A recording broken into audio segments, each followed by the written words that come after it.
Open your medicine cabinet right now. That little blue jar of Vicks on the second shelf. The one you bought for $3 last winter when you had a cough.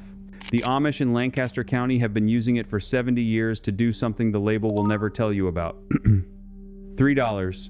That is what it costs. And it does what a $400 a year exterminator does. Roaches, ants, mosquitoes, gone. The Amish have known this for 70 years. I am going to show you 20 ways to use it. 20. Most people know, maybe one.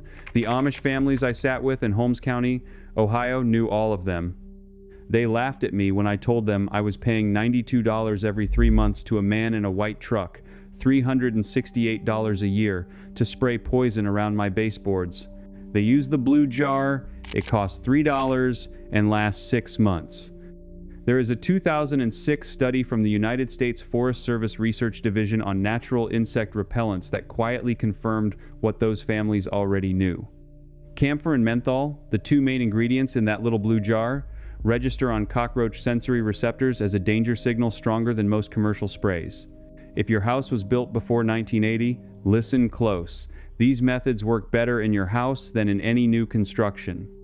The old baseboards, the settled cracks, the natural airflow your grandfather built into the walls, that is exactly what makes the blue jar work the way it does.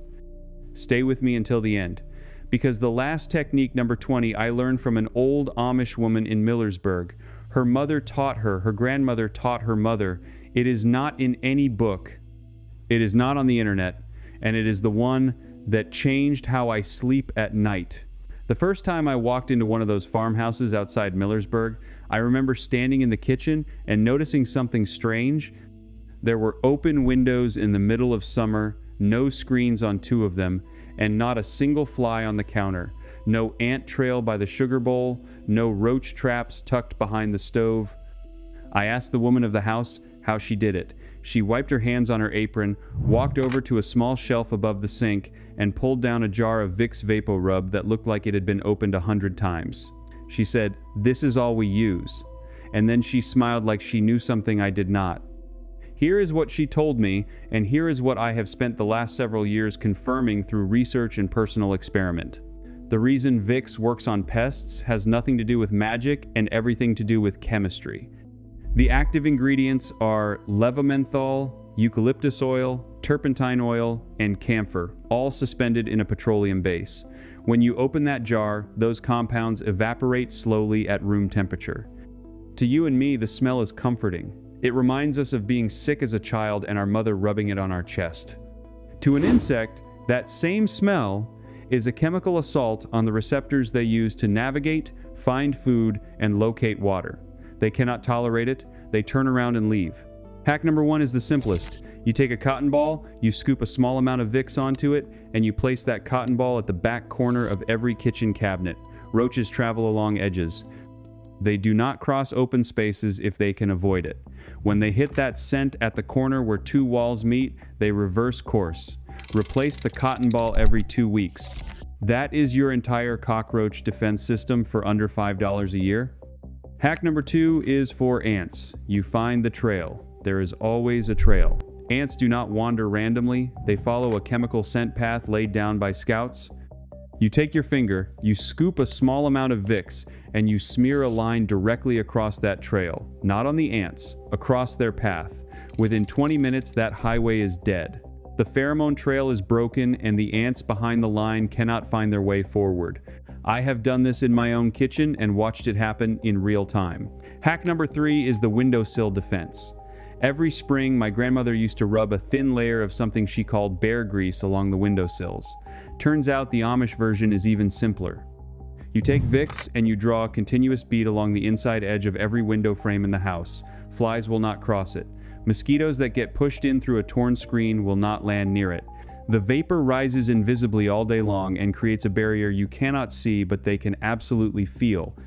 But here is what most people get wrong. They stop at 3 or 4 tricks and think they are done. The Amish do not stop there. They layer the defenses. And the reason they layer them is because they learned something the rest of us forgot. Hack number 4 is door frames. Same principle. You apply a small amount to the top corner of every exterior door frame inside the house. where nobody will ever touch it or see it. That scent drifts down across the doorway every time the door opens. Pests entering on shoes, on bags, on the dog, get a strong dose of menthol vapor the second they cross the threshold. Most turn around. The few that do not are weakened enough that they do not establish a colony. Hack number 5 is the trash can lid. Fruit flies are not really after the fruit, they are after the fermentation of the trash. You take a small amount of Vicks and you smear it under the rim of the trash can lid. Every time the lid closes, those vapors get pushed down into the can. Fruit flies stop laying eggs there because the chemistry of the environment is wrong. The wine and fruit festival ends. Now, I want to tell you something about the history of this little jar, because it matters more than you think. The jar of Vicks VapoRub that sits in your medicine cabinet was first formulated in 1894 by a pharmacist named Lunsford Richardson in Selma, North Carolina. He was trying to help his own son who had croup, and he combined menthol from Japanese mint with camphor, eucalyptus oil, cedar leaf oil, nutmeg oil, turpentine, and thymol, suspended in a petrolatum base so the active ingredients would release slowly as they warmed against the skin. He called it Richardson's Croup and Pneumonia Cure Salve, which was a mouthful, and his nephew, a young man named H. Smith Richardson, eventually convinced him to rename it after his brother-in-law, Dr. Joshua Vick. That is where the name came from. A family doctor in a small southern town, a sick child, and a pharmacist mixing oils on a kitchen table. None of those people were thinking about roaches or ants or mosquitoes. They were thinking about a boy who could not breathe. But here is the thing about old formulations. The ones that were built before marketing departments and focus groups and patent attorneys started shaping every product down to its narrowest possible use. They tend to do more than what the label says. They tend to have side effects that are not side effects at all, but features the manufacturer either never noticed or never bothered to advertise, because there was no money in telling you that the chest rub you bought for your cough would also drive silverfish out of your bookshelves. By 1905, Vicks was being sold across the Southeast, and by 1912, after a flu epidemic swept through the region, demand had exploded so dramatically that the Richardsons could barely keep up with orders. During the 1918 Spanish flu pandemic, sales went from less than $1 million to over $2.5 million in a single year, and the jar became a fixture in American households the way salt and flour were fixtures. My great-grandmother kept one on her dresser. My grandmother kept one in the bathroom cabinet, the bedroom nightstand, and the kitchen drawer next to the can opener, which I always thought was strange until I started doing this research and realized she probably knew exactly why it belonged in the kitchen. She grew up on a farm in eastern Tennessee, and she did not have the luxury of buying separate products for separate problems. If something worked for more than one thing, she used it for more than one thing, and she did not need a YouTube video to tell her so. For decades, the American pest control industry was built on a model of recurring revenue. You pay a company $40, $50, sometimes $90 every 3 months to come out and spray your house. That is between $160 and $360 a year, every year, for the rest of the time you live in that house. Multiply that by 20 years, and you are looking at somewhere between $3,000 and $7,000 spent on chemicals to do something a $3 jar of petroleum-based ointment does on its own. The math is not subtle. Somebody benefited from your ignorance, and it was not you. The Amish communities in Lancaster County and Holmes County never bought into that system because they never had the money to waste on it in the first place. Their grandfathers and great-grandfathers used camphor blocks and menthol salves for everything from chest colds to keeping moths out of wool to clearing roaches out of root cellars. When Vicks VapoRub was first commercialized in 1905 by Lunsford Richardson in North Carolina, the formula was nearly identical to the homemade salves Pennsylvania German families had been mixing in their own kitchens for generations. The Amish did not need to be sold on it. They already knew. Hack number 6 is mouse and rat control in the shed or garage. You take cotton balls, you soak them in Vicks until they are heavy with it, and you place them in the corners of the structure, behind the workbench, on top of stored grain bags, near any opening to the outside. Rodents will not nest near that smell. They have far more sensitive olfactory systems than insects do, and the camphor in particular triggers a strong avoidance response. One older fellow I met near Berlin, Ohio, swore he had not had a single mouse in his barn in 11 years using nothing but this method, refreshed every 6 weeks. Hack number 7 is the bedroom mosquito jar. This one I tested myself last summer at a cabin we rented up in northern Michigan. You take the jar of Vicks, you open it, and you place it on the nightstand next to your bed with the lid off. That is the entire setup. The vapors rise through the night and create a small zone around your sleeping head where mosquitoes will not enter. I slept 8 hours straight and not one bite. My wife refused to believe it until she tried it the second night. And the reason this next one works comes back to something I have not told you yet. The same volatile compounds that drive insects out of your kitchen are effective on your skin in a way that most commercial repellents are not, because they do not just repel, they confuse. The insect loses its map. Hack number 8 is direct application to your skin if you are going to be outside at dusk. A small dab behind each ear, on the wrists, on the ankles, on the back of the neck. That is the entire formula.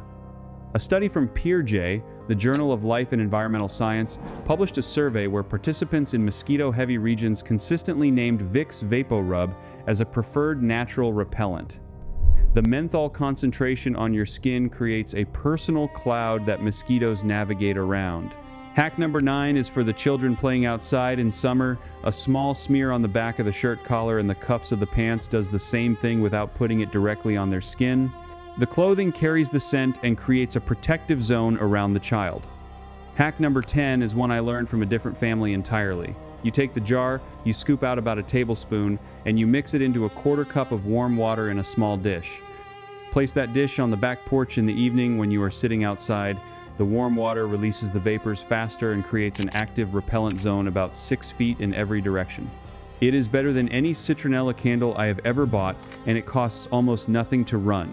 Now, if you already own a house and you are thinking this only applies to people building from scratch, stay with me, because this next part is specifically for you. The truth is, every single technique I am about to show you works better in an older home than in a new one. New construction is sealed up tight, the vapors get trapped, the airflow is wrong, and the chemistry of the modern indoor environment actually fights against natural pest control. But a house built before 1980 has natural airflow, has settling cracks that pests use as highways, and has the kind of small imperfections that respond perfectly to targeted Vicks application. If you own one of these houses, you have a pest control advantage you do not even know about. Hack number 11 is the baseboard treatment. In an older home, the gap where the baseboard meets the floor is the single biggest highway for roaches, silverfish, and ants. You take a Q-tip, you dip it in Vicks, and you run a small bead along the underside of the baseboard, especially in the kitchen and bathroom. You will not see it. Your spouse will not see it. But every insect that tries to use that highway will hit that wall of menthol and turn back. Renew it every 6 weeks. But here is the part that surprises people the most. The same jar that keeps roaches out of your kitchen works in places you would never think to put it. Hack number 12 is the under-sink defense. Open the cabinet under your kitchen sink. That is the wettest, most attractive zone for roaches and silverfish in the whole house. You take a small dish, you put a tablespoon of Vicks in it, and you set it in the back corner of that cabinet. Replace the contents every month. The combination of high humidity in that space and slow vapor release makes this the single most effective placement in any older home. Hack number 13 is the basement perimeter. If you have a basement, walk the perimeter and find every place where a pipe enters the wall, every place where the concrete has cracked, every place where the floor meets the wall. Apply a small smear of Vicks directly to each of those entry points. You are sealing the smell barrier. Spiders, centipedes, earwigs, and the occasional roach will all be turned away at the entry rather than getting into the living space.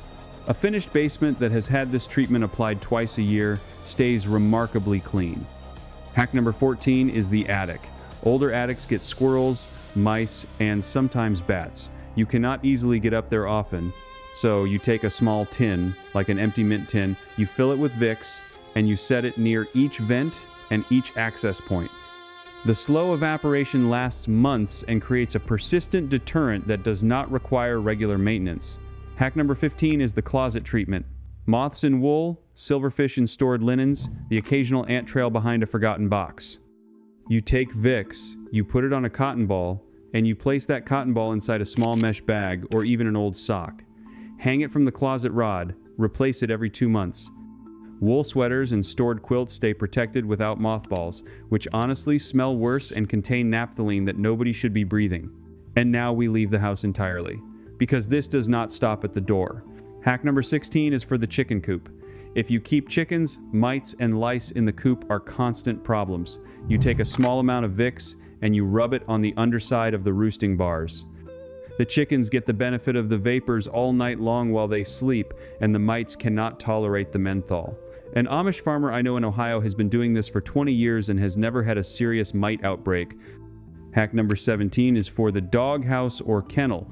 Fleas, ticks, and flies congregate around outdoor pet areas in summer. A small amount of Vicks rubbed on the wooden frame of the doghouse, not where the dog will lick it but on the outside of the structure, keeps the population dramatically lower. Do not put it directly on the dog. Some dogs react poorly to camphor on the skin. Use it on the structure only. Hack number 18 is the car treatment for road trips. You are driving across country in summer, bugs splattered on the windshield, mosquitoes finding their way through the open window at the rest stop. You take a small dab of Vicks and you put it on the inside corner of the dashboard or under the seat. The car becomes an unpleasant environment for insects without becoming unpleasant for you. This is the trick that got me through a 5-hour drive through Indiana last August with the windows down and 0 bites. But here is where the story takes a turn most people never hear. Because the pest control industry has known for a long time that menthol and camphor are effective repellents. They have known since the 1930s. There is a paper trail going back to the original pyrethrum studies done by the Department of Agriculture in 1935 that named camphor as one of the most reliable natural insect deterrents available without prescription. That research did not disappear. It just got buried under the marketing for newer, patentable, more expensive synthetic chemicals that the industry could sell on a recurring contract. And here is the proof that even the professionals knew it. I learned this from a man named Earl, who ran a pest control business in rural Kentucky for 41 years before he retired in 2009. He told me, sitting on his front porch with a glass of sweet tea between us, that he had used Vicks on his own house since the early 1970s and had never paid for an exterminator a single time. He used the commercial stuff on his customers because they expected to pay for something with a brand name and a guarantee, but he used the Vicks on himself. He said the difference between a professional and a homeowner is not what they know, it is what they are willing to admit works. And while the industry was burying that knowledge, the consequences were stacking up.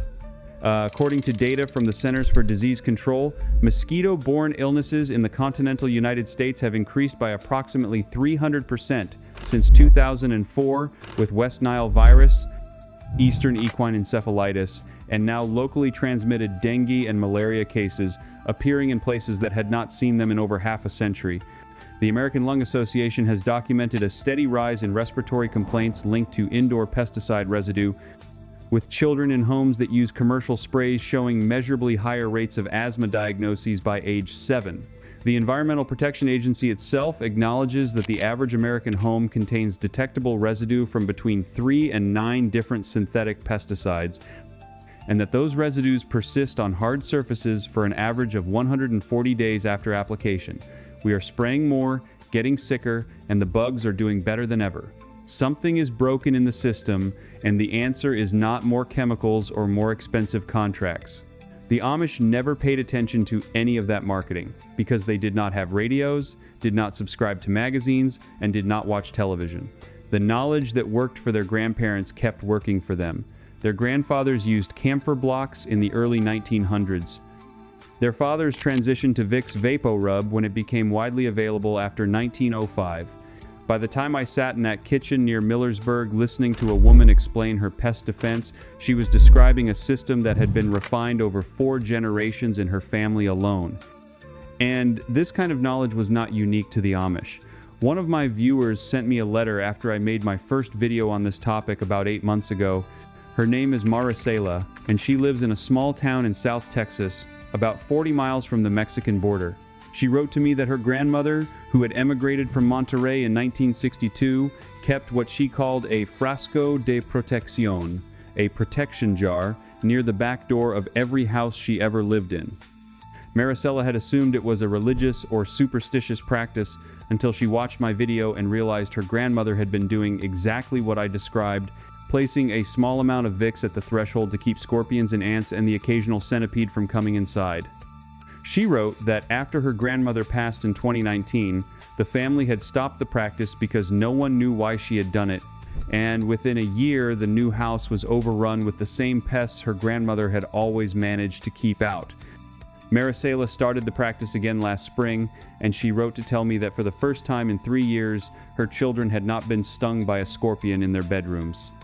That letter is sitting on my desk right now. I keep it where I can see it, because it reminds me why this kind of knowledge matters and what happens when we lose it.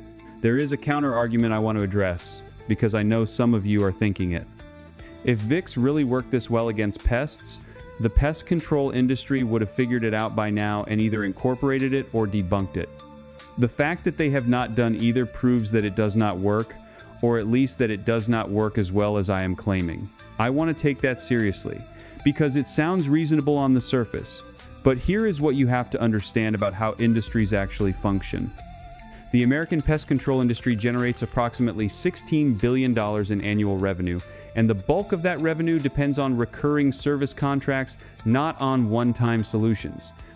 A company that sells you a quarterly treatment for $200 a visit has a business model that collapses the moment you discover a $4 jar in your medicine cabinet that handles 80% of the same problems. This is not a conspiracy theory, this is just how markets work. Industries protect their revenue models, and they do so by emphasizing the products that fit those models and by quietly ignoring the products that do not. There has never been a randomized controlled trial of Vicks VapoRub for pest control, not because the results would be embarrassing for Vicks, but because no one stands to profit from running the trial. Procter & Gamble, which owns the brand now, has no incentive to expand the labeled uses of their product because doing so would invite additional regulatory scrutiny from the EPA, which classifies pest control claims very differently from medical claims. So Vicks stays a chest rub on the label, and the secondary uses live on through grandmothers, farmers, immigrants who brought folk knowledge with them from other countries, and now, hopefully, through videos like this one. Hack number 19 is the one I almost did not include because it sounded too strange when I first heard it.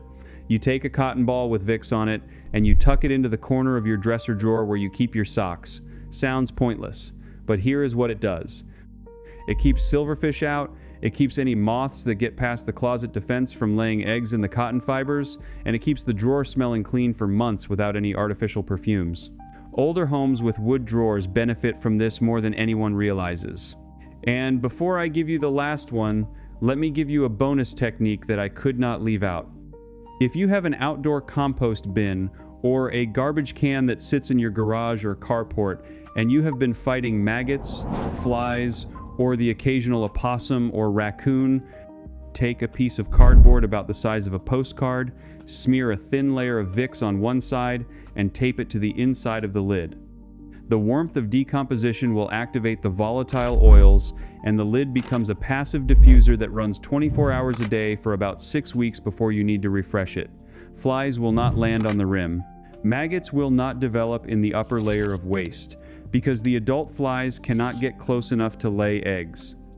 And the larger animals, which have far more sensitive noses than insects, will associate the can with an overwhelming chemical signature they do not understand and cannot tolerate. I have a friend in rural Vermont who uses this method on her chicken feed bins to keep rats away, and she has not lost a bag of feed in over 2 years, after losing 6 bags in the previous summer alone. So, before I give you the last piece of this, the one I learned from an old Amish woman in Millersburg that is not in any book I have ever found, here is where everything lives.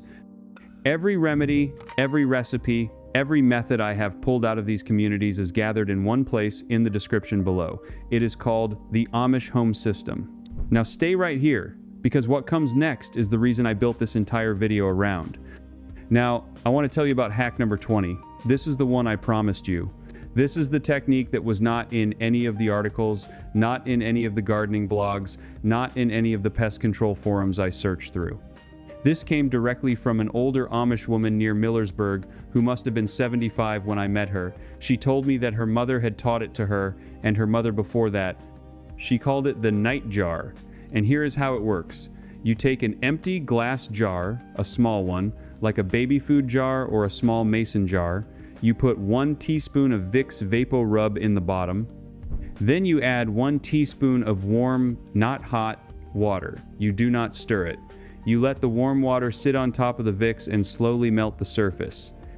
As it melts, it releases the active compounds into the water and into the air at a rate that is much higher than the closed jar releases on its own. You place that jar in the room you most want to protect before you go to bed. Within 30 minutes, the entire room is saturated with a low concentration of camphor and menthol vapor. Mosquitoes will not enter. Cockroaches will not come out of hiding. Ants that were already in the room will leave in search of better air. By morning, the water has fully evaporated and the Vicks at the bottom has formed a thin film that you can simply rinse out and reuse the next night with a fresh teaspoon. The reason this works better than the standard open jar method is the activation of the warm water. Vicks at room temperature releases vapor slowly. Vicks combined with warm water releases vapor at 3 to 5 times the rate for about 6 to 8 hours, which is exactly the length of a normal night of sleep. It is calibrated by accident or by old wisdom to the human sleep cycle. The Amish woman who taught me this said her mother used to do it every summer night during mosquito season, and that no one in her family had ever caught West Nile or any of the other mosquito-borne illnesses that ran through their region in the 1990s. I tested this method for 3 weeks in my own bedroom last July. I did not use a single mosquito spray, plug-in repellent, or candle. I had 0 bites. 0. My wife had 0. The dog stopped scratching at night. The total cost of 3 weeks of nightly protection was less than the cost of a single can of bug spray. This is not in any book I have ever read. It is not on any pest control website. It is not in the Vicks marketing material. It exists only because it was passed from one Amish mother to one Amish daughter, generation after generation, until one of them happened to share it with a curious neighbor in a kitchen in Holmes County, Ohio. And now you have it too. If you have been paying an exterminator for years, if you have been buying cans of poison and plug-in devices and citronella candles and electric zappers, and you are starting to understand that none of that was ever necessary, then you already know what the rest of this video was really about. It was not just about a jar of Vicks. It was about everything else you have been told you needed to buy that you never actually needed.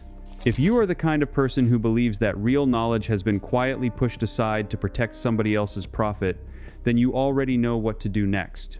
You go to your medicine cabinet.